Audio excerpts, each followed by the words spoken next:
চট্টগ্রামে east Bengal regimental centre ইবিআরসিতে অনুষ্ঠিত হয়েছে সেনাবাহিনী প্রধান কুচকাওয়াজ।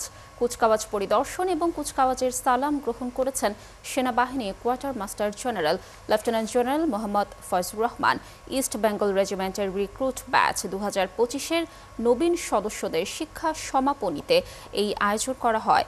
কুচকাওয়াজের সালাম নেয়ার পর প্রধান অতিথি লেফটেন্যান্ট জেনারেল মোহাম্মদ ফয়জুর রহমান বলেন, অভ্যন্তরীণ ও বহিঃশত্রুর যে কোনো হুমকি সেনাবাহিনী মানবে না। তাই দেশের সেবায় নবীন সৈনিকদের আত্মনিয়োগ করতে হবে। দেশের শান্তি শৃঙ্খলা ও নিরাপত্তার প্রশ্নে মানুষের শেষ আশ্রয় হিসেবে থাকতে চায় সেনাবাহিনী। অনুষ্ঠানে বিভিন্ন ক্ষেত্রে উল্লেখযোগ্য সাফল্যের জন্য 5 জন নবীন সৈনিককে পুরস্কার দেয়া হয়।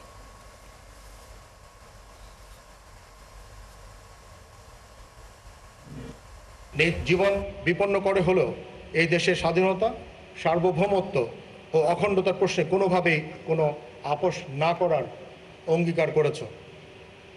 যে কোনো আভ্যন্তরীণ ও বহিঃশক্তির কোনো হুমকিকে আমরা কখনোই বরদাস্ত করব না, ইনশাআল্লাহ। বাংলাদেশ সেনাবাহিনী এখনও এই দেশের যে কোনো ক্রান্তি লগ্নের শেষ আশ্রয়স্থল ও প্রধান উদ্ধারকারী।